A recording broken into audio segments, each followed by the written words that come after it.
Nagbisinalo siya nung gira ng Korea. Gera ng Korea. 1M po? 1 million po? Anong ibenta mo? Dito lang sa Pinay Posters. Ayan, ano kaya dala nila tatay at nanay? Good afternoon, sir. Magandang hapon po, tay. Magandang hapon po. Ano po pangalan nila? Remigio Tayorang po. Remeo Tayorang. Tayorang. Asawa niyo po? Opo. Nanay, ano po pangalan nila? Dolores po. Dolores. Mga taga saan po kayo? Naik po. Oh, Naik, Cavite. Layo. Layo. Dinayo niyo pa. Oh. Ano, nag-commute lang kayo? Kanina pa kayo dito. Opo. Kumain na po ba kayo? Kumain. Kumain na po naman. Okay, ano po ang dala niyo dito? Nasadya niyo po sa amin. Merong ipakita sa iyo, baka magulo. Ito po yan.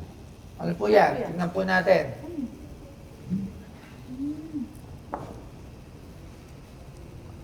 Ito yung mga, ano to mga kasuotan na pinapaniwala ang anting-anting.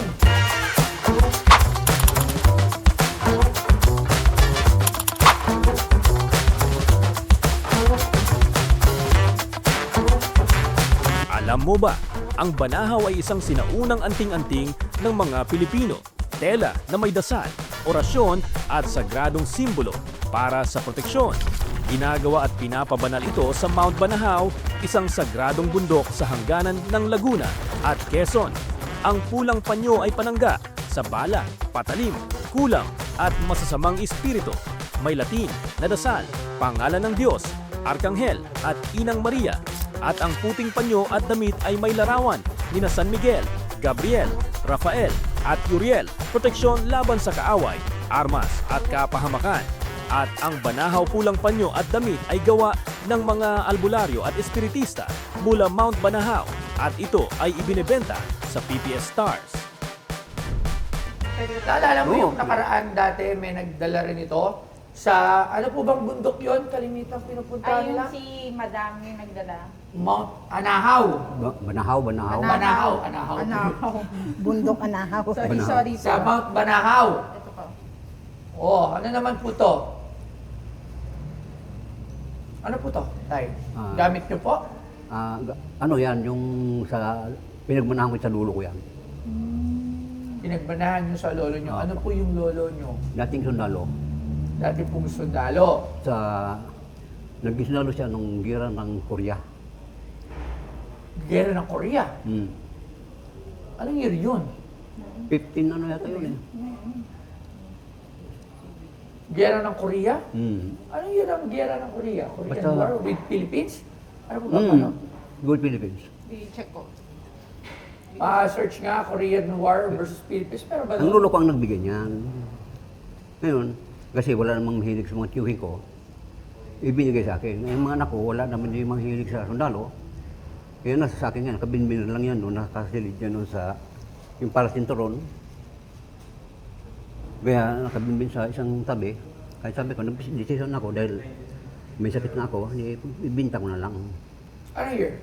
1950s. 1950? 50. Ang galing, 1950 to 53. Tama si tatay, totoo po, may Korean War. At sundalo nga po yung lolo nyo. Opo. Okay. Kasama niya si dating Presidente Fidel Ramos. Oo, I'm sorry, hindi ko din alam kasi, sorry, alam niyo naman, hindi ko naman din alam lahat. So, okay, pumabalik po tayo. So, sundalo po yung lolo nyo. Okay. Ito po ay kasuotan niya. Mhm. Okay. Okay, ano po naman daw to? Ano po tawag ba dito? Ang tawag nila, maraming tawag niya, taladro. May tawag silang ganun. Ano po? Taladro. Taladro. Ano pa po? Yung iba kasi tawag niya, anting. Pangkarera, pang show at sa lahat. Basta, Bomex lang, number 1.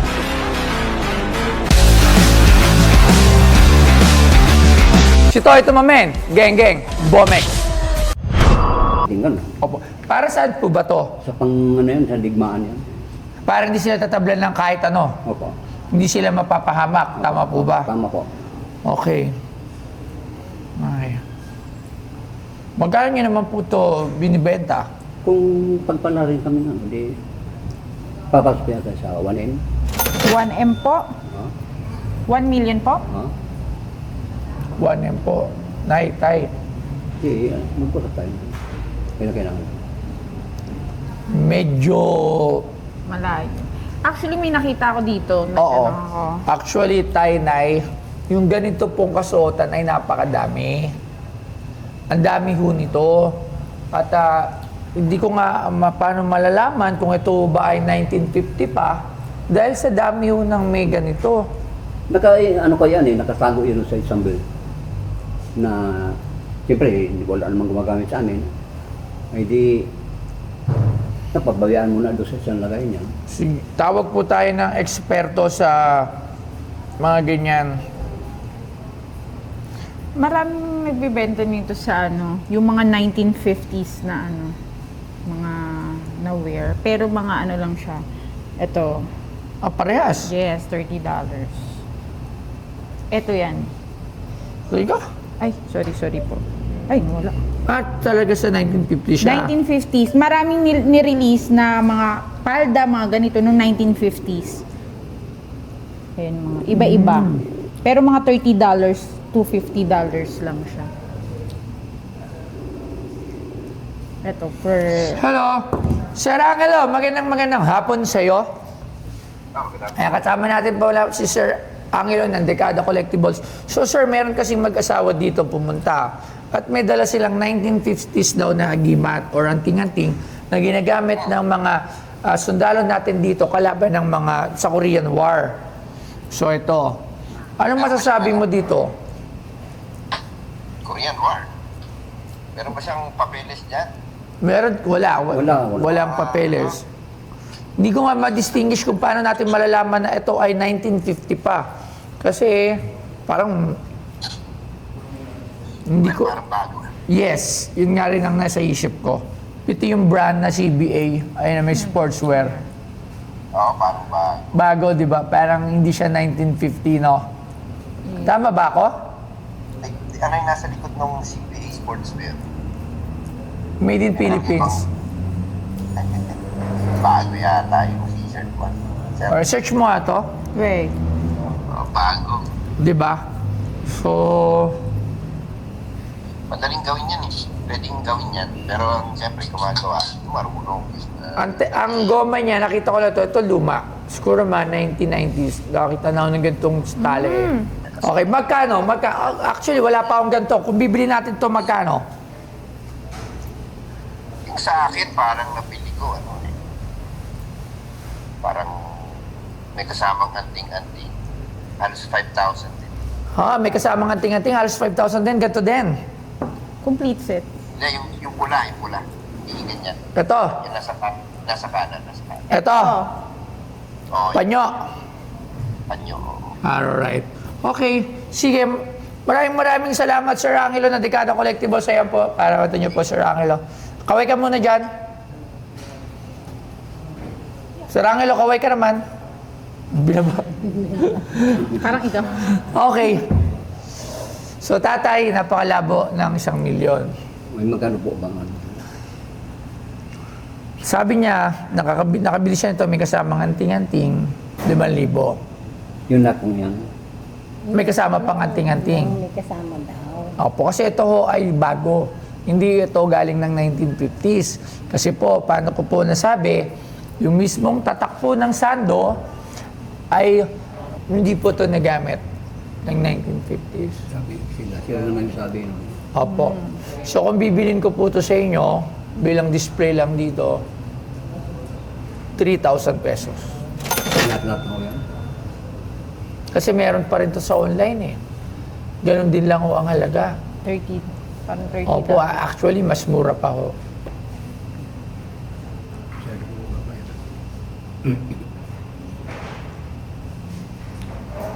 Ano po? Di ba? Masyado magbago. Baka mas pwede nyo dagdag.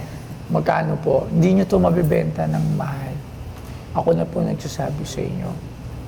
Malungkot po man sabihin sa inyo, gusto ko man din kayo. Kung ito po talaga ay malaki sana, wala naman talagang problema. Kaso talagang yun lang po talaga ang presyo para doon. 4,000 pesos. Kayo na lang po magkasama, dalawa, sa buhay. Yung may mga anak ata. Yung mga, Yung mga anak ko, kaya nga lang ko na pa ano yan, wala kami mga ano ba maipadoktor sana. may Kasi sakit ka. nahihingal siya, tapos itong tiyan niya na ano. Kaya sa baka... Ako sige tayo, ito hanggang 5,000. Hanggang doon lang po ako. Pero sabi naman Sir Angelo, nakabili siya dati ng 5,000. Di-display ko lang siya para lang meron din lang mapakita dito yung mga papasyal sa aking museum na merong mga ganitong produkto. Hanggang 5,000 po. So, Ano na natin? Wala naman tayong pamasahe pa eh. Sige, sagot ko na po yung pamasahe niya. Ano lang? Pauwi. Para hindi na sila Okay na po sa gagastos 5,000. 5,000. sige.